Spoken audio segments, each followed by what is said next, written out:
The rain tapped softly against the window pane, struck a quiet reminder of the loneliness that had been settling in his little apartment over the past weeks. I had known him for years, enough to notice the subtle changes in his demeanor, the way he lingered on thoughts. The tired slump in his shoulders, the faint trace of sadness in his eyes that he tried so hard to hide. He had always been the one who could make anyone laugh, who could light up a room with his energy. But lately, even his favorite coffee had seemed tasteless, and the small jokes he used to tell now fell flat in the empty corners of his living room. I held my umbrella a little tighter as I walked up the street toward his place. The air was crisp, carrying the scent of wet leaves and distant bakery bread, a comforting smell I had always associated with Sunday mornings spent together. I remembered the times he had been my anchor, the shoulder I could lean on during my rough days. The friend who never judged but always understood. And now, seeing him like this, I wanted to return that kindness. I wanted to remind him that even in moments of quiet despair, someone still cared. When I reached his door, I hesitated for just a moment, as though the simple act of stepping inside could somehow change everything. He answered almost immediately, as if he had been waiting, though I suspected he hadn't expected company. His eyes widened briefly in surprise, then softened into the faintest of smiles. There was relief there, I could tell. A tiny spark that maybe he hadn't realized he had missed. "Hey," I said, my voice a mix of cheer and concern. "Thought I'd drop by. Maybe I can steal you from your gloomy thoughts for a bit?" He laughed softly, a sound that felt fragile yet familiar. "Gloomy thoughts," he replied. "I guess you could say that. Come on in. Don't let the rain fool you. It's not all bad in here." The apartment smelled faintly of old books and tea, a comforting combination that always made me feel at home. I hung up my wet coat and glanced around. The place was tidy but sparse, a reflection, perhaps, of his current disorderly, yet lacking warmth. On the small coffee table lay a few scattered notebooks, pens, and a half-finished puzzle. He had tried to keep busy, I realized, but even his hobbies seemed to echo a quiet solitude. I sat down across from him, offering a smile I hoped carried more warmth than words could express. "So tell me," I began gently, "how have you really been? Not just the I'm fine version, the one you save for everyone else." He hesitated, his gaze drifting to the rain streaking the window. I waited, patient, giving him the space to speak without pressure. After a long moment, he sighed, a soft, almost inaudible sound. "It's been rough," he admitted finally.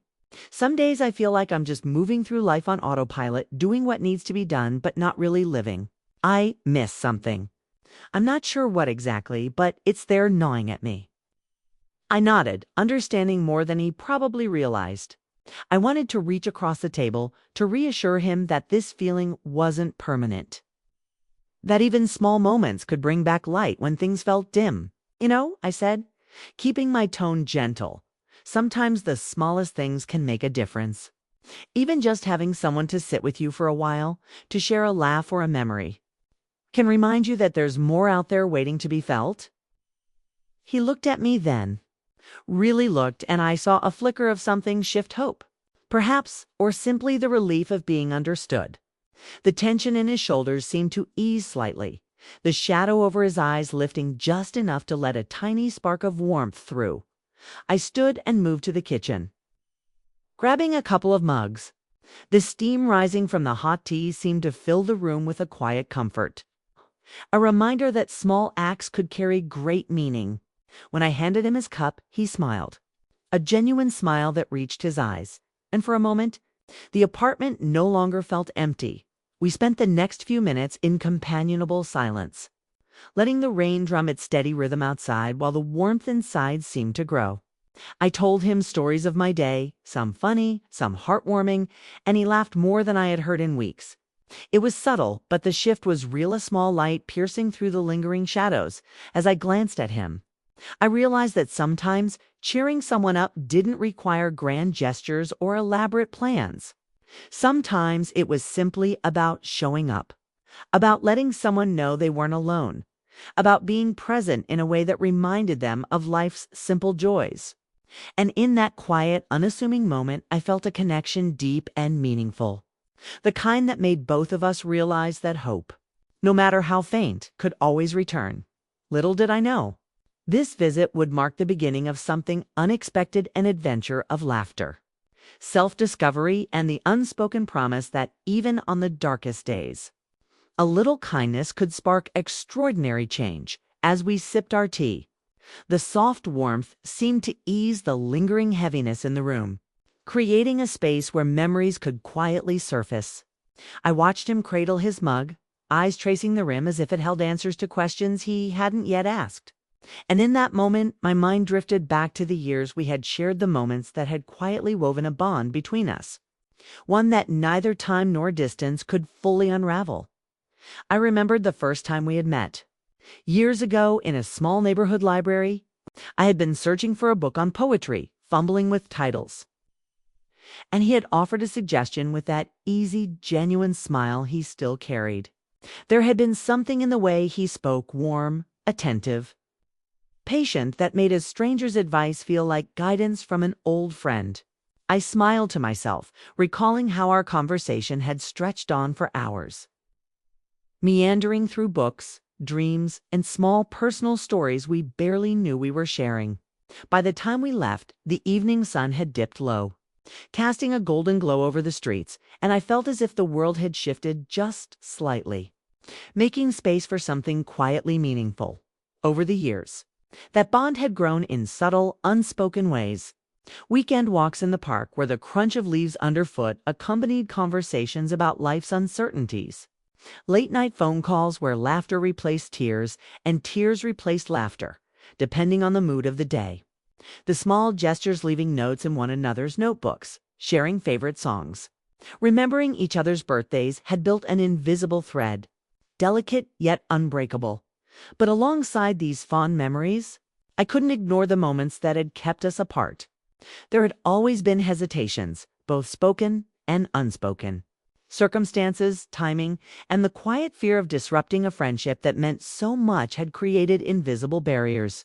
I had watched him from a distance sometimes, wanting to reach closer, yet retreating, unsure if the risk of revealing deeper feelings was worth altering the balance we had carefully maintained.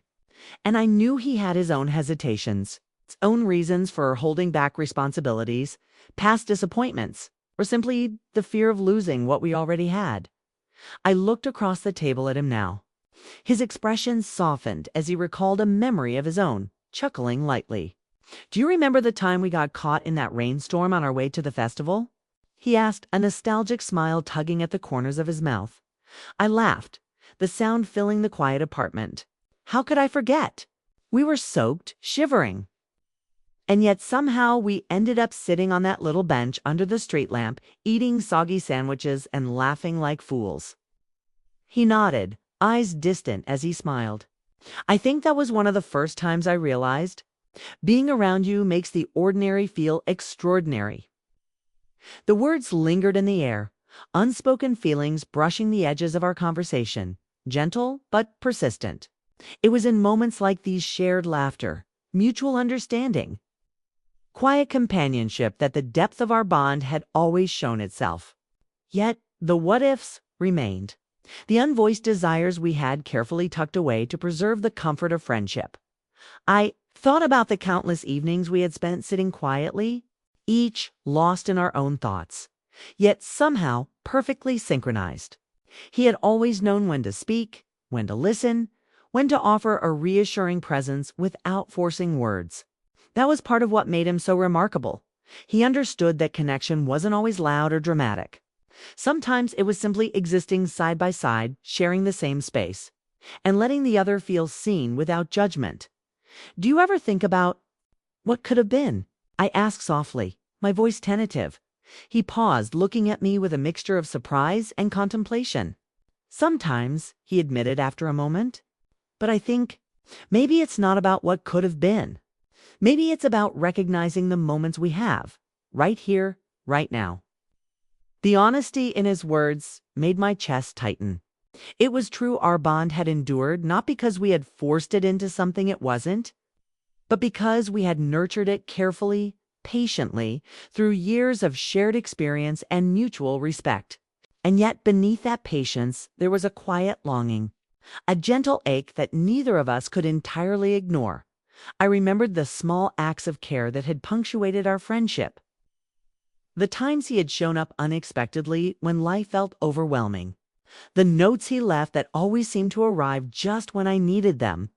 The way he remembered the tiniest details about me, as if he had cataloged the essence of who I was without ever making me feel exposed. And in his eyes now, I saw that same recognition, that same depth of understanding mirrored back at me. It was as though, without saying a single word, we both acted. The sound of the rain outside had softened to a gentle drizzle, leaving the streets glistening with reflections of streetlights and passing cars. Inside, the apartment felt warmer than ever, though it wasn't just the tea or the heater. Was the quiet presence we shared, the unspoken understanding that the years had left an indelible mark on both of us. And yet, despite the comfort, there was a tension in the air, a subtle anticipation that something was about to shift. It happened almost innocuously. I reached over to move a stack of books that had slipped slightly on the table, and my hand brushed against his. The contact was brief, accidental or so we told ourselves, but it was enough. Enough to make both of us pause and catch that flicker in the other's eyes. For a moment, the past seemed to fold into the present, memories mingling with the here and now, and I realized that the bond we had built over years wasn't just a distant warmth, it was alive, waiting for a spark. "I've been thinking," he said, his voice low but steady, "about all those times we, shared moments, laughed, or just sat together. I didn't realize until recently how much they meant to me." I felt my chest tighten, a rush of emotions threatening to spill over. "I know exactly what you mean," I replied softly. "Sometimes, I think we've both been waiting for the right time to really notice what's been there all along." There it was, the shift I had sensed. Not dramatic, not forced, but real. A recognition that our connection had never been ordinary. Life had its way of keeping people apart, whether through distance, circumstances, or fear. But it had also quietly prepared the moment where both of us could see clearly what had been right in front of us. As we talked, a small, seemingly trivial event pulled us further into the present. The power flickered once, then went out, plunging the apartment into soft shadows, the only light coming from the street lamps outside. We both laughed, a shared, almost childlike response to the sudden darkness. "Well," he said, his eyes reflecting the dim light, "I guess we get to enjoy a candlelit moment by accident." I rummaged through a drawer and found a small candle, lighting it carefully. The flame cast a gentle glow across the room, and I placed it on the table between us. Suddenly, the apartment felt intimate, not in a romantic sense, but in the way two souls could feel seen and understood in a single shared space. The shadows danced along the walls, echoing the quiet play of emotions that had been simmering between us. For the first time in years, we allowed ourselves to speak openly about what had been left unsaid. "I think part of me has been afraid," he admitted, "afraid of changing what we already had. I didn't want to risk losing our friendship if I was wrong about feelings."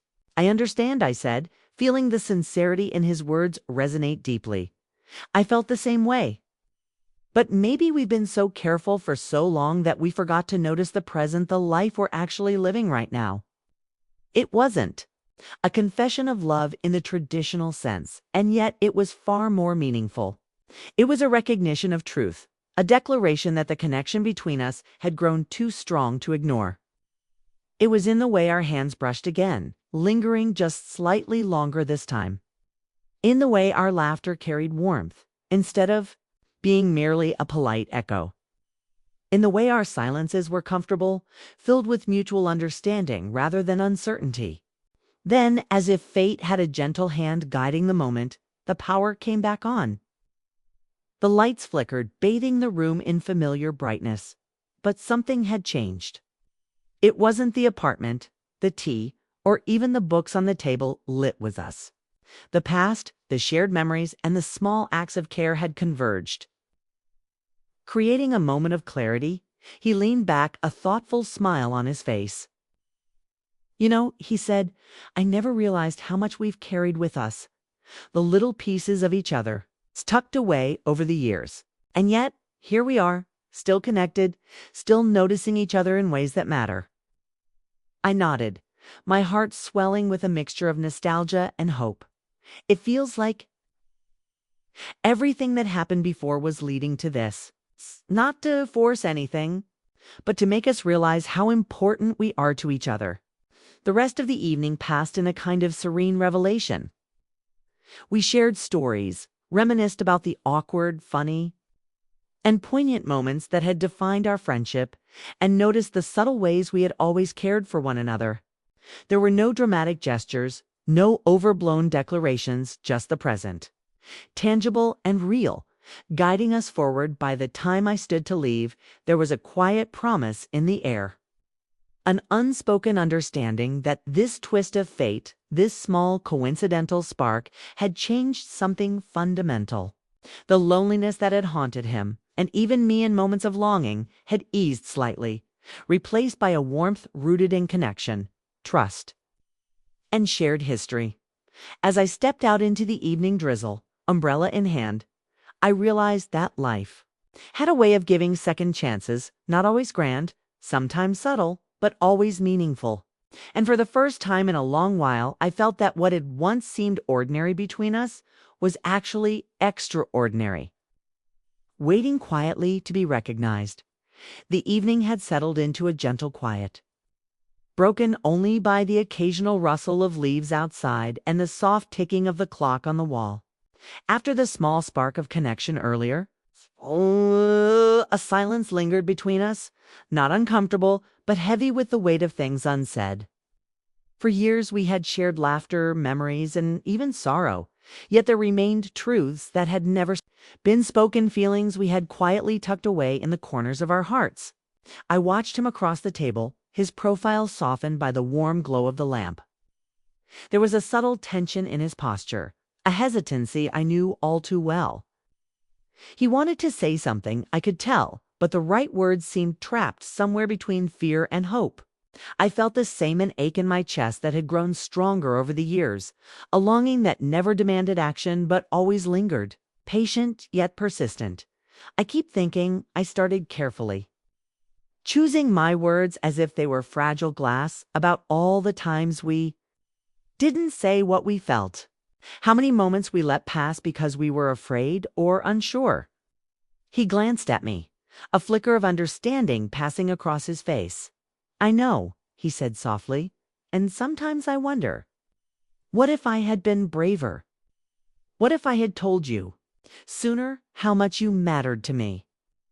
The honesty in his voice made my heart thrum. It wasn't dramatic, and it wasn't meant to be. It was simple, pure, and utterly human. In that moment, I realized that the distance between us had never been physical, it had always been the quiet hesitation, the unspoken truth that had kept us at arm's length. "I think," I replied, "we've both been waiting for the other to take the first step. And maybe that's okay. Maybe some truths are meant to surface slowly, at the right time, not forced." He nodded, eyes glimmering with emotion. "It's strange," he said. "We've known each other for so long, shared so much, and yet there's always this part of me that kept silent, afraid that speaking it aloud would ruin what we already had." I reached for my teacup, letting my fingers linger on the warm ceramic. The simple act grounded me, gave me courage. "I think I understand that fear," I admitted. "I've felt it too. But at some point the weight of unsaid words becomes heavier than the fear itself.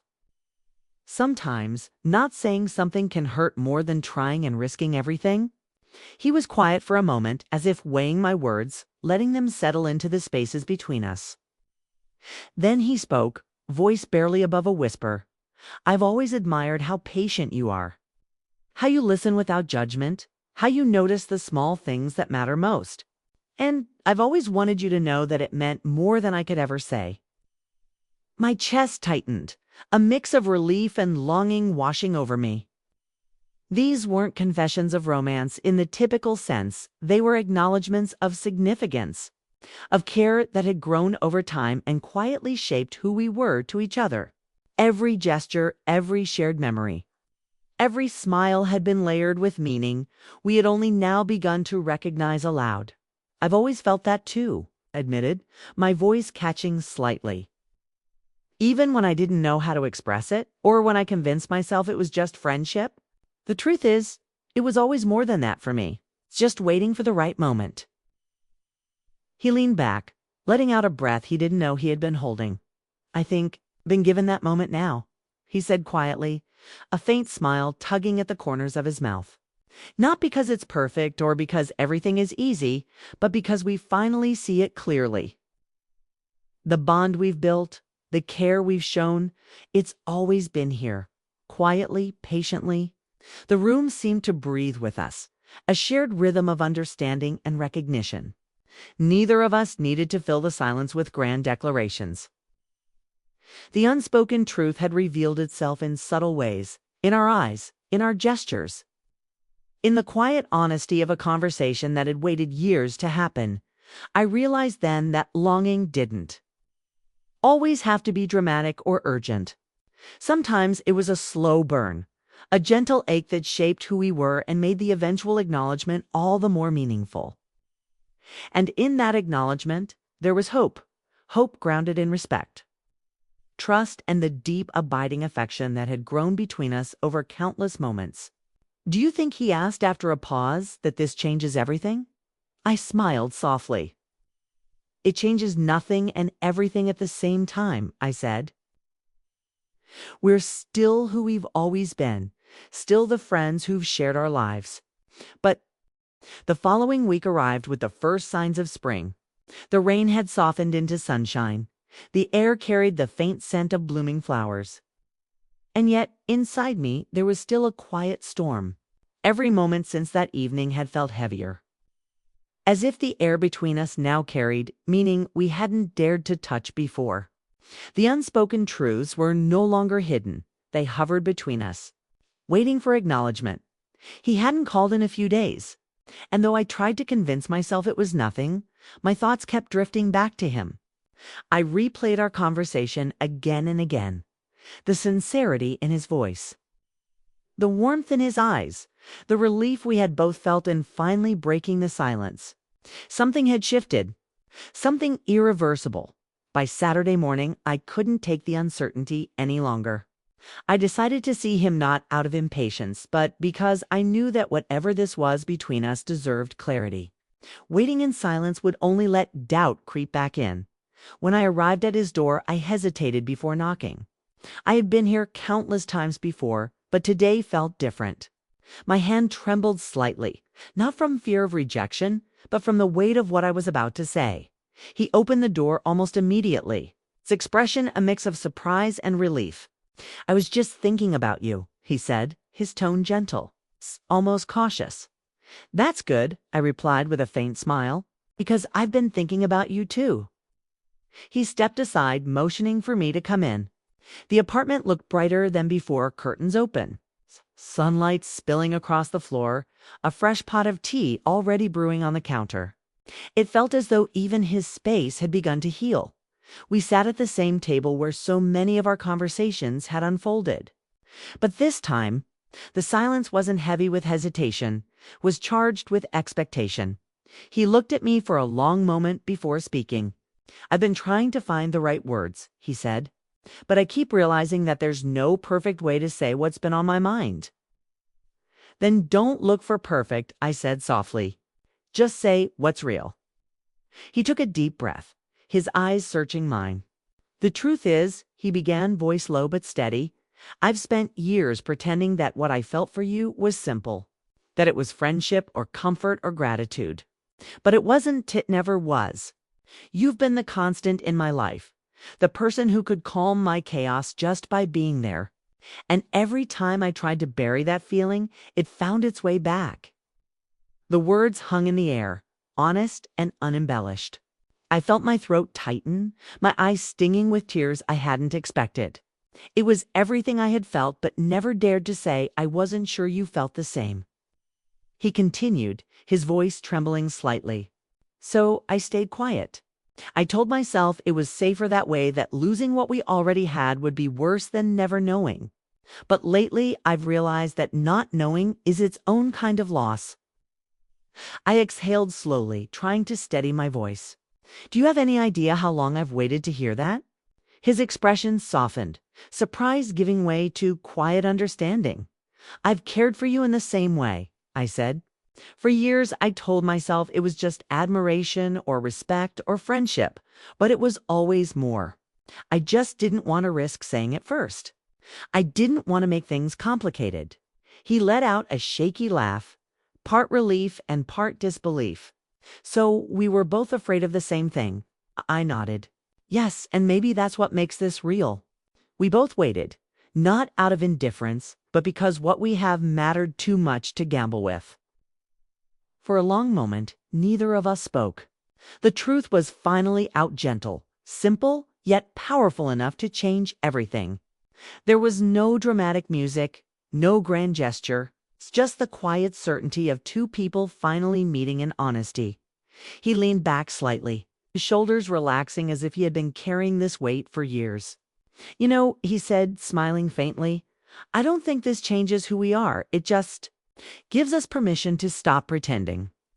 That's all it ever needed to be, I said softly. Not a confession, not a promise, just the truth. The tea kettle whistled, interrupting the silence. He stood, poured 2 cups, and placed one in front of me. You know, he said, half teasing, we always end up here talking over tea, figuring out the world one conversation at a time. I smiled, warmth spreading through me. Maybe that's what makes it special. It's not grand or dramatic, it's real. It's ours. The sunlight streaming through the window caught the edges of his smile. And in that moment, I saw a peace in him that hadn't been there before. The heaviness that had followed him for weeks seemed to lift, replaced by something quiet but strong hope outside. The faint hum of life carried on, distant laughter. A passing bus, birds singing on the balcony. The world hadn't changed, but we had. For the first time in years, there were no barriers, no unspoken words hanging between us. Only truth, fragile and beautiful in its simplicity. When I finally stood to leave, he walked me to the door, his expression calm yet meaningful. Thank you, he said quietly, for not giving up on me. For coming today? Almost didn't, I admitted. But something told me it was time. He smiled, that familiar warmth returning. I'm glad you listened to it. As I stepped outside, the sunlight touched my face, and I realized that this moment of clarity, of honesty, was the turning point neither of us had expected, but both desperately needed. Life would go on, as it always did, but it would do so with a little more light, a little less uncertainty, and the quiet comfort of knowing that, sometimes, truth doesn't break what's fragile, it mends what's been waiting to heal.